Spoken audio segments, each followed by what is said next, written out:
Pleased to be joined now by European Ryder Cup captain Luke Donald. We'll go ahead and jump right into questions, starting over here with Cameron on 4. Luke, you guys have 8 of the top 9 players in strokes gained putting this week. What has been working so well for you guys on the greens, or what did you guys figure out in kind of the lead up that's allowed you to really dominate that part of the game? I wish there was a good answer for that one. It's not like I told the guys to practice this, to practice that. We saw some stats about Bethpage where, putting inside 6 feet had a little bit more relevance than most weeks. But no, these guys are just, when it comes to their preparation, I leave that to them. I mean, we give them a guide to the course and some of the demands and, some of the things that, have proven to be successful in past tournaments here, but these guys are 12 very able guys that know how to prepare and get ready. So it's certainly, I'm not going to take credit for that. That is more about their grit and their determination to hold those putts more than anything. In the middle here, Mike 7.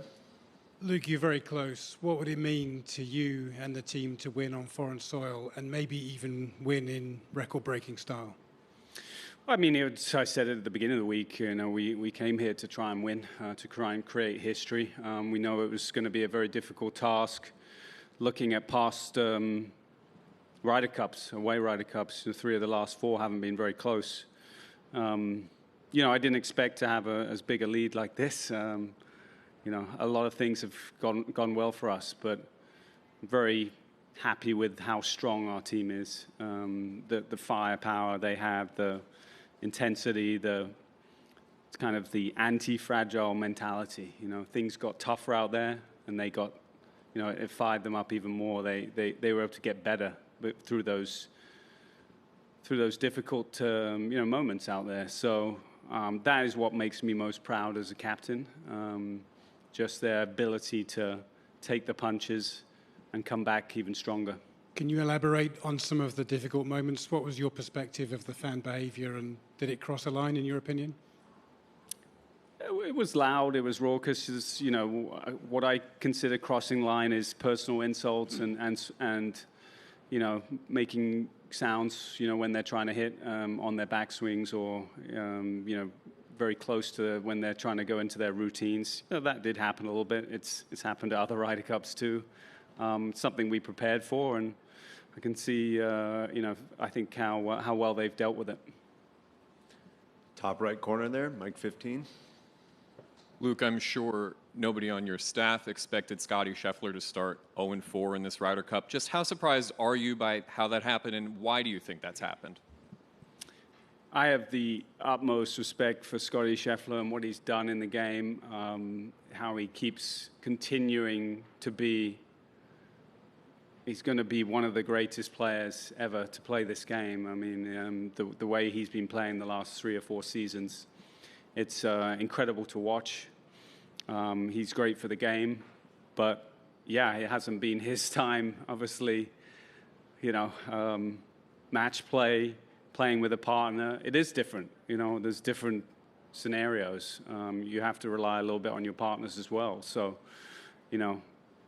it's hard to do it all by yourself. But, Scottie Scheffler is a champion. Over to Alex. Luke, could you, give us a status on Viktor? Yeah, Viktor, he was feeling quite uncomfortable in the middle of the round this morning. He got some physio. He was given a lot of anti-inflammatories during the round. He finished. He was feeling okay. He went into rest, and then he went back out to the range to try and hit some balls. And when he got to the driver, he hit one. It was very painful. And he hit another one. It got even more painful. And it was that point that he thought, I'm not going to be able to play to the level that I think I can. So it was a last-minute decision to switch him out. Tyrrell literally warmed up for about 10 minutes. We knew it was a possibility, but we were hoping that he would play. He is on his way now to go get an MRI not around 20, 30 minutes away. and we'll see in the morning what he's like. It's definitely stiffened up a little bit. He would love to play, and he'll do everything he can to play. And then secondly, as we do, since we haven't talked to your players, we bandied about the fact that the setup here usually is supposed to favor the home team, but it seems like this week maybe it doesn't favor the home team and may actually favor your team. What's your thoughts on that? You know, obviously, I think it's quite difficult these days to set up courses to favor one side. You know, look at statistically 1 through 12. There's never a big margin between the two teams. So, again, course setup usually is you're trying to gain a little bit here, a little bit there, but it's pretty fair game. You know, obviously, our guys have handled the setup very well. Over here to Paul on 14. Luke, a lot of that noise that we heard was kind of centered around Rory and Shane's match. Just from them in particular, felt like it almost fired him up. Just how did you kind of see them respond to all that in particular? Look, we talk about that in the lead up. We've talked about it for a long time. You know, I think people have individually different ways to deal with it.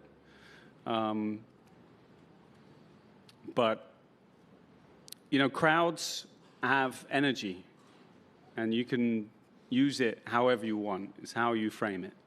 You know, there's a stimulus, a response, and in between that is how you decide what you want to do with it, okay? And I think, you know, some people find that motivating. So, you know, sometimes the crowd going at you can be a motivator for some of these players. And I think, you know, Rory and Shane certainly looked like they were sort of almost enjoying the difficult environment out there.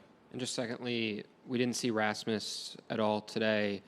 With a big lead, maybe you could have gone out there, gotten someone some rest. Just what was kind of the thought of, you know, keeping a lot of your top guys out there? Yeah, we just, you know, we do not, for 1 minute, are ever complacent about this U.S. team, where we're playing, the environment we're playing in. We knew they were going to come out hard, and they did. They did come out hard. We kept it close with a lot of gritty putting and some just amazing shots. But, you know, that was a very tough conversation to have, to tell Rasmus he wasn't playing. It's one of those conversations you don't want to have as a captain, to let someone rest. But he took it like a champ. He really did. He understands that team comes before everything, and we wanted to come out strong this afternoon, and we did that. Right here, Adam on 4. Luke, haven't seen your picks yet, but I assume they're in since you're here. Could you at least give us some insight into your philosophy and how you set things up? Well, I have 12 very good players, so, you know, singles, you have to go a little bit with gut instincts. You know, we obviously have a big lead, so we have to think about that. We imagine that the U.S. are going to come out pretty strong, you know, and we're trying to kind of match them with some strength. But, you know, looking at the last 6, 7 guys, I feel like we have some great, strong, gritty players as well. So it's hard to, you know, it's a hard thing to do with a big lead, but I think we are very satisfied, myself and the vice captains, with that lineup. One more, if you don't mind. Why do you think Tommy Fleetwood has been such a menace to the U.S. side in the Ryder Cup? Tommy just loves the team environment. He just loves everything about his teammates, the time we spend together, the experiences that I try and put on for the team. He just revels in it, you know. And, you know, I think when you have a player as good as him in a comfortable mindset and in a happy mode, in a happy place, you know, that's a very dangerous Tommy. Mike 13, please. Luke, was there a moment today where the mindset or emotion for you guys shifted from wanting to protect a lead to thinking we can potentially put this out of reach?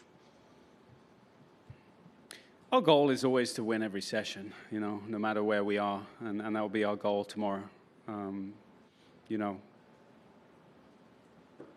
we love to do things that haven't been done before. We've achieved quite a few things this week already. But the goal for me is still, we're close to the finish line, but we still have a long way to go.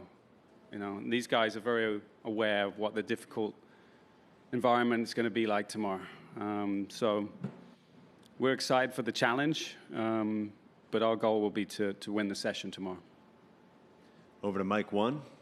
Luke, independently of what happens tomorrow, how would you like to be remembered as a captain?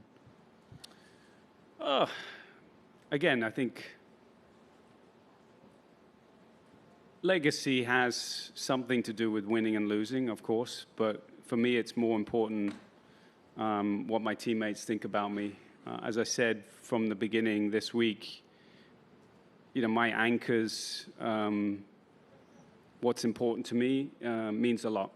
How I go about things, the preparation I go into, the trust I've created amongst the team,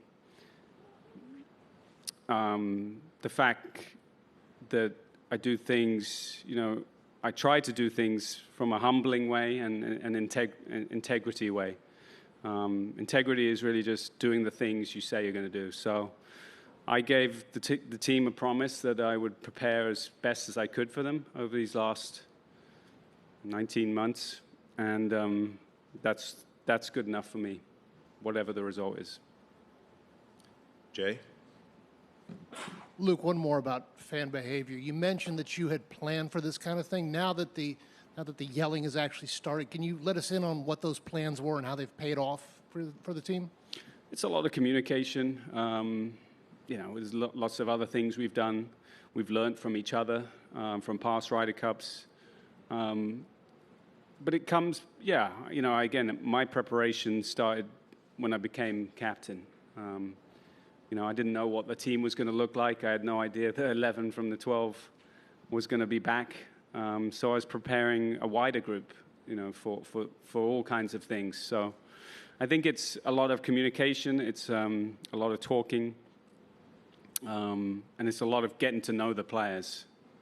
If you get to know what makes them tick, how they want to be talked to, I think that helps too. Thanks for your time, Luke. Thank you.